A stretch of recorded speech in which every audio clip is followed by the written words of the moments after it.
오늘의 주요 뉴스입니다. 이재명 정부 출범 이후 네이버와 카카오의 주가가 고공행진을 이어가고 있습니다. 다만 일각에선 주가 거품 경계론도 함께 제기되고 있습니다. SK M무브의 네 번째 상장 시도가 철회될 것으로 전망됩니다. 배경은 모회사 SK 이노베이션과의 중복 상장 금지 문제가 있는 것으로 해석됩니다. 세 번째 연임에 성공한 김기용 JB금융그룹 회장이 기존 강소금융그룹 비전을 유지하며 국내외 틈새 시장 공략을 통한 독자 노선 구축에 속도를 높이고 있습니다.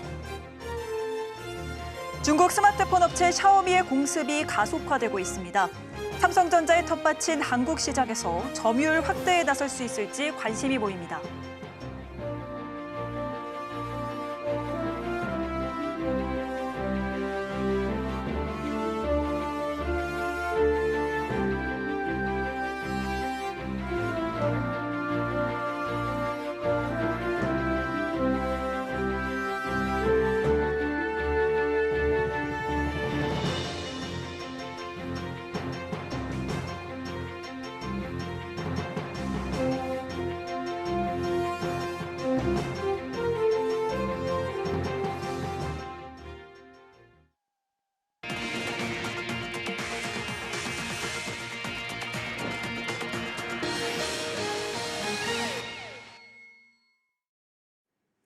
여러분 안녕하십니까? 6월 25일 서울경제 뉴스파이브 시작합니다.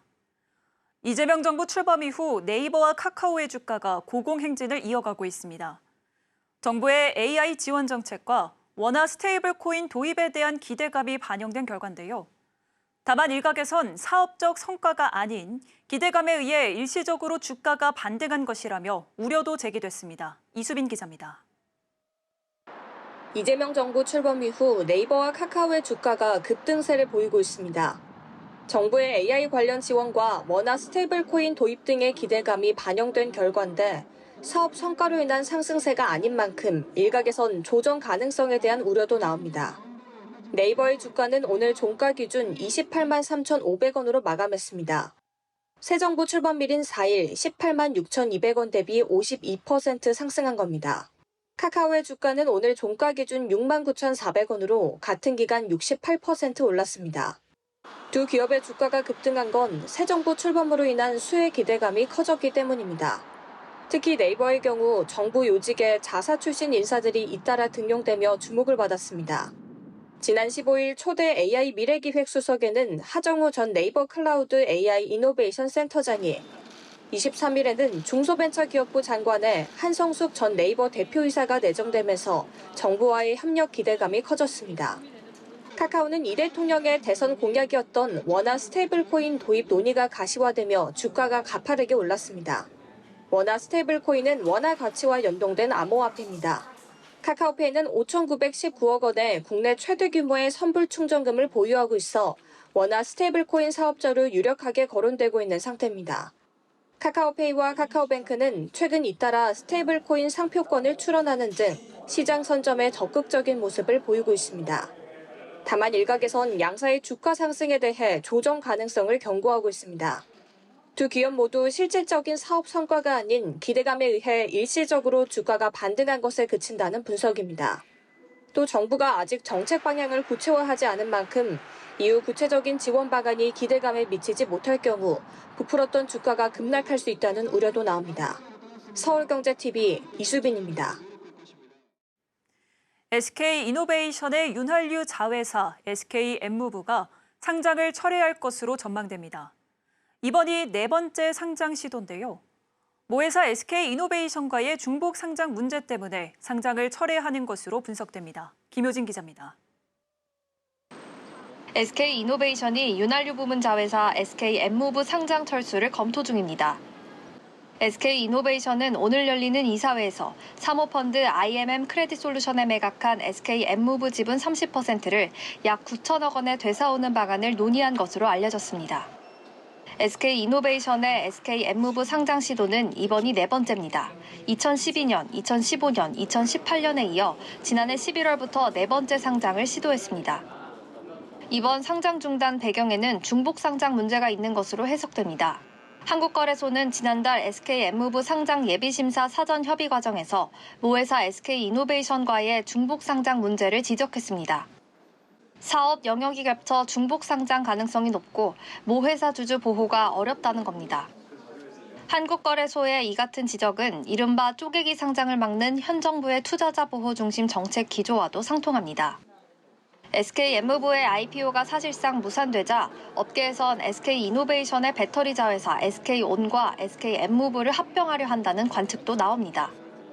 배터리 캐즘을 겪는 SK온에 자금 투입이 필요해서입니다. 현금 창출력이 우수한 SK엠무브와 투자가 필요한 SK온이 합병되면 배터리 캐즘 이후 안정적으로 사업을 운영할 수 있을 것으로 관측되고 있습니다. SK이노베이션은 SK온과 SK엠무브의 합병에 대해 정해지거나 논의된 바가 없다고 밝혔습니다. 서울경제TV 김효진입니다. JB금융그룹 김기용 회장의 시즌2는 강소금융그룹 비전 아래 독자 노선 다지기에 속도를 높이고 있습니다. 안으로는 국내 거주 외국인 대상 금융, 밖으로는 동남아시아 시장 공략에 집중하고 있습니다. 이연아 기자입니다. JB금융그룹이 KB국민은행 인도네시아 법인 K뱅크의 자회사 KB북코핀 파이낸스 인수를 위한 협상을 진행 중입니다. KB북코핀 파이낸스는 4년간 적자를 기록하다 지난해 10억 5,300만 원 규모 첫 흑자를 달성하며 기업 가치를 인정받았습니다. 인수 주체는 JB금융 비은행 핵심 자회사 JB우리캐피탈입니다. JB금융은 KB북코핀 파이낸스를 인수해 인도네시아의 자동차 할부금융, 중고차 담보대출 등 금융상품 출시를 통한 현지 시장 공략을 계획하고 있습니다. 무엇보다 국내에서 입지를 다진 JB우리캐피탈의 자동차 금융 전문성과 인도네시아의 자동차 할부금융에 대한 높은 수요가 맞물리며 시너지가 날 것으로 전망됩니다. 현재 JB금융의 글로벌 계열사는 캄보디아, 베트남, 미얀마 거점으로 운영 중인데 모두 그룹사 실적 견인에 힘을 실어주고 있습니다. 올해 1분기 기준 전북은행 자회사 PPC뱅크의 당기순이익은 102억 원으로 가장 크고 이어 JB증권 베트남이 4억 원, 미얀마 캐피탈사가 1억 원으로 뒤를 이었습니다.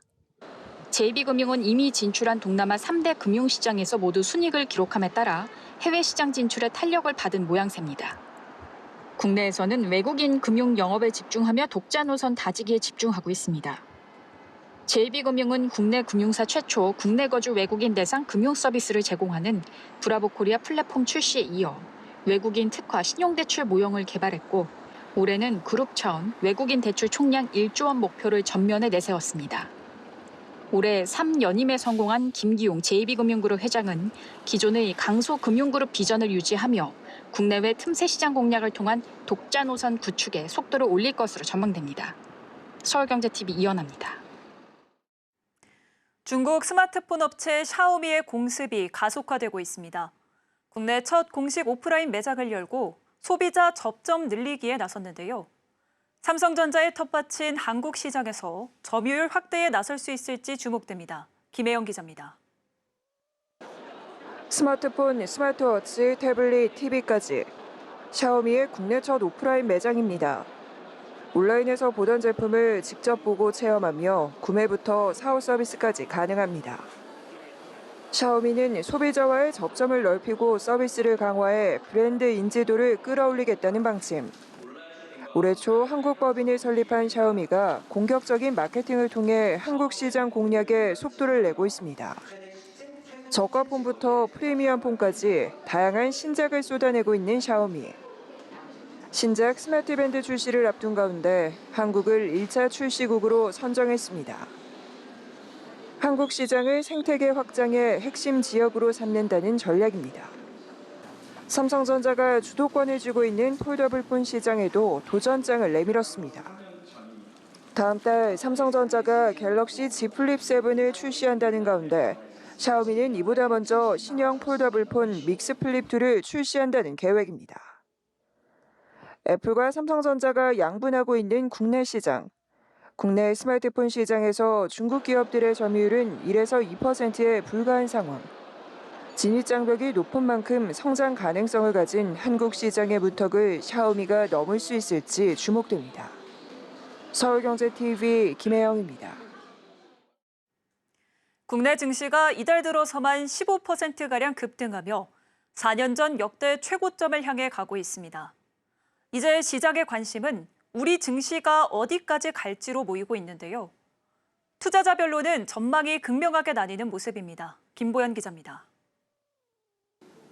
우리 증시가 거침없는 상승 가도를 달리며 역사적 고점에 바짝 다가섰습니다. 증권가에선 4,000포인트라는 수치를 구체적으로 제시한 전망까지 나오고 있습니다. 하지만 이 같은 분위기와 달리 적지 않은 개인 투자자들은 증시 조정을 내다보는 분위기입니다. 최근 일주일 동안 개인 투자자가 가장 많이 순매수한 종목은 지수 하락에 베팅하는 곧버스 상품입니다. 이 기간 834억 원어치 사들였습니다. 가장 많이 팔아치운 건 상승장에서 수익이 나는 코덱스 레버리지입니다.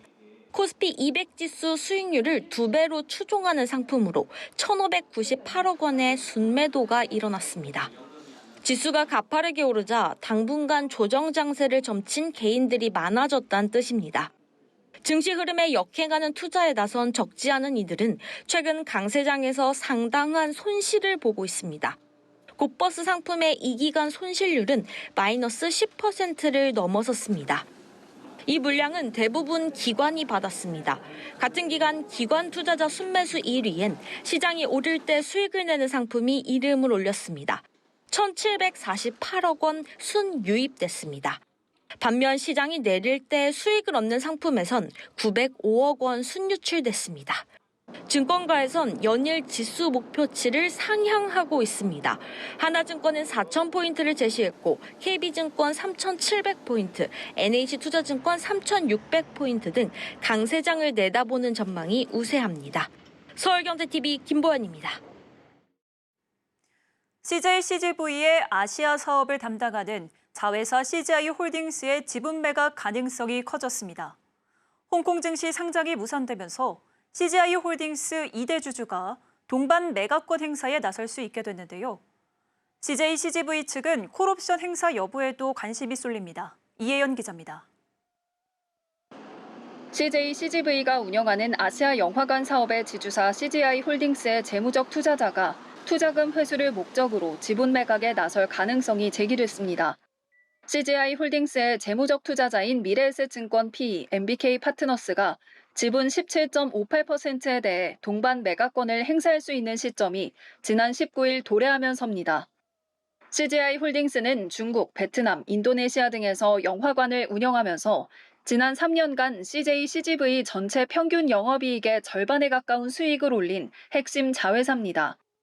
이 법인이 매각될 가능성이 커진 가운데 최대 주주 CJ-CGV가 재무적 투자자의 콜옵션을 보유하고 있는 만큼 양측 결정에 관심이 쏠립니다. 지난 2019년 CJ-CGV는 2023년 6월까지 CGI-홀딩스를 홍콩 증시에 상장한다는 조건으로 재무적 투자자와 지분 28.57%에 대한 계약을 체결했습니다. 하지만 코로나19 장기화와 OTT 시장의 급성장 등으로 상장은 결국 무산됐고 계약 조건에 따라 재무적 투자자는 CJ-CGV 측에 제3자 매각을 강제할 수 있는 권리를 갖게 됐습니다. CJ-CGV는 지난해 한 차례 일부 지분을 1,263억 원에 되사온 바 있습니다. 다만 나머지 지분 전량에 대해 콜옵션을 행사하기엔 현재 재무 여건이 좋지 않다는 평가가 나옵니다. CJ-CGV는 지난해 1,755억 원의 단기 순손실을 내며 7년 연속 순손실을 기록했고 올해 1분기 기준 부채 비율은 622%에 달합니다. CGI-홀딩스가 재무적 투자자가 원하는 조건에 따라 외부에 매각될 가능성이 커지는 이유입니다. 일각에서는 이러한 상황을 두고 CJ그룹이 사실상 극장 사업 철수를 검토하는 것 아니냐는 관측도 나옵니다. 다만 매각이 되더라도 해당 대금이 유입되면서 CJ-CGV의 재무 구조가 개선되고 사업 구조 재편의 전환점이 될 수 있다는 분석도 나옵니다. 지난달 메가박스와 롯데시네마가 합병 계획을 공식화한 가운데 비교적 안정적인 수익을 내고 있는 아시아법인의 향방이 향후 업계 1위 CJ-CGV의 전략과 국내 극장 산업의 판도를 어떻게 바꿀지 업계에 관심이 쏠립니다. 서울경제TV 이혜연입니다. 최태원 회장이 수장으로 있는 SK그룹이 지난해 삼성을 제치고 국내 그룹 전체 영업이익 1위에 올랐습니다. 사상 최대 실적을 낸 SK하이닉스의 영업이익이 삼성전자보다 9조 원가량 많은 점이 결정적인 역할을 한 것으로 보입니다. 고원희 기자입니다. 지난해 SK그룹이 삼성을 제치고 국내 그룹 전체 영업이익 1위를 차지했습니다. 지난해 그룹 전체 영업이익은 SK그룹이 27조 1,385억 원으로 삼성의 그룹 영업이익 27조 352억 원을 0.4% 차이로 앞섰습니다. 사상 최대 실적을 낸 SK하이닉스 영업이익이 21조 3,314억 원으로 삼성전자 영업이익 12조 3,610억 원보다 9조 원 가까이 많은 점이 결정적인 것으로 풀이됩니다. 또 삼성디스플레이와 삼성 SDI 두 회사에서 1년간 감소한 영업이익이 1조 9,596억 원인 점도 한몫했습니다.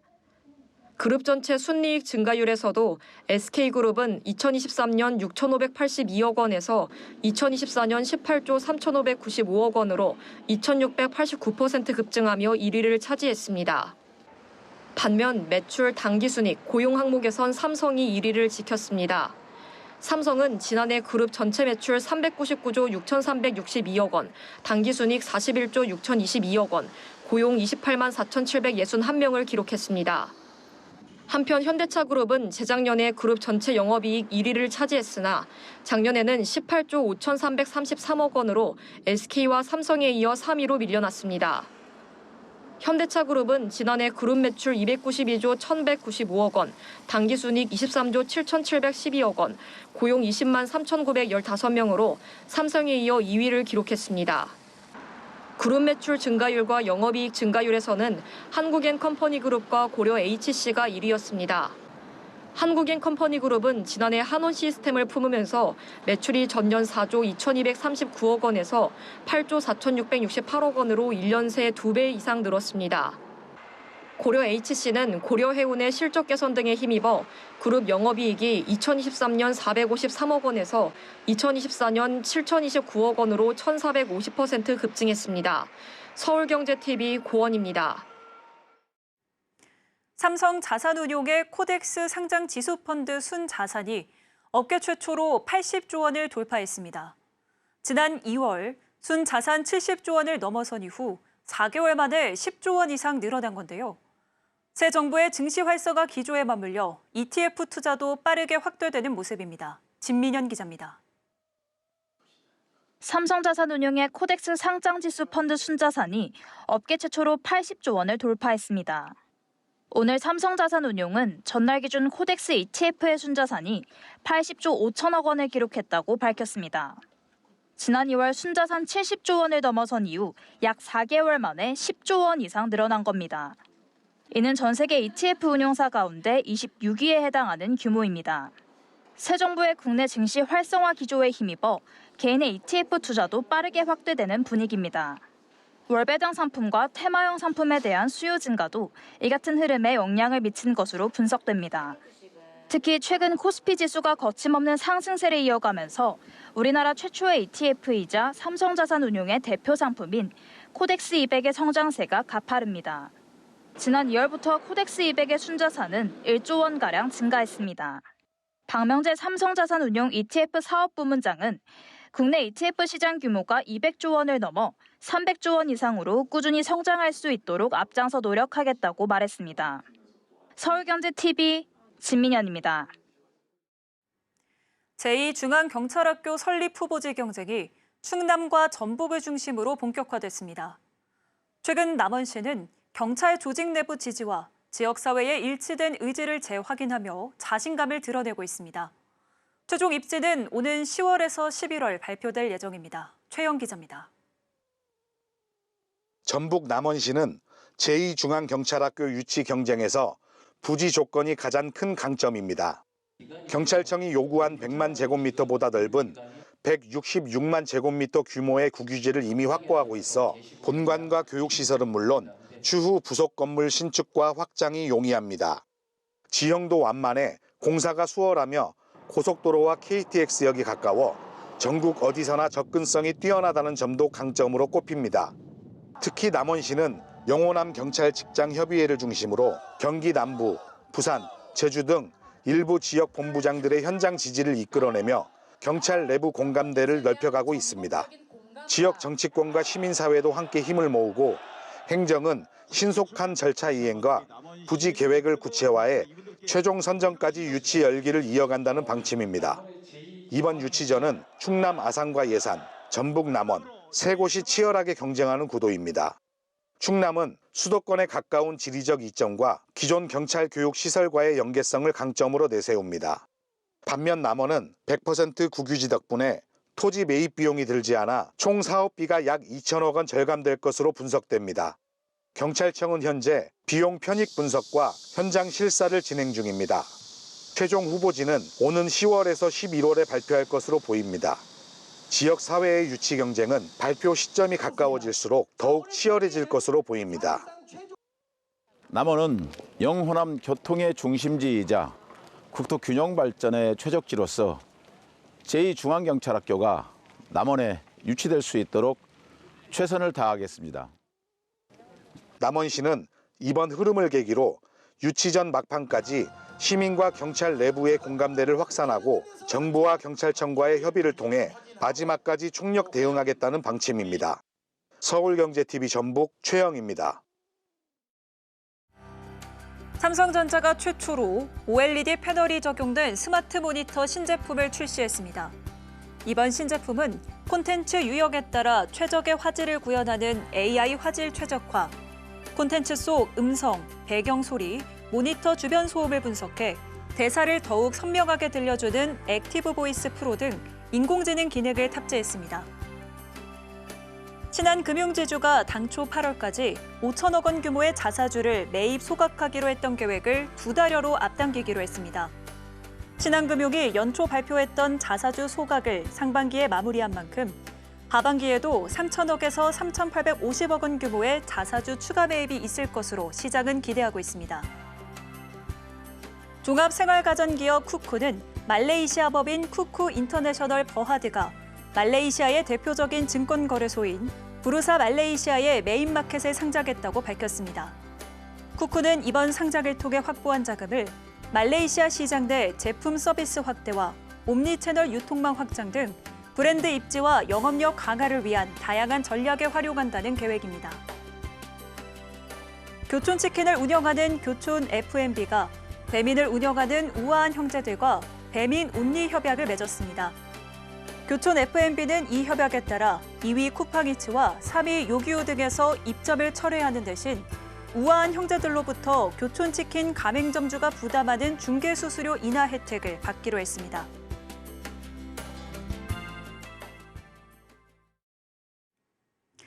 서울경제 뉴스5 저희가 준비한 소식은 여기까지입니다. 함께해 주신 여러분 고맙습니다.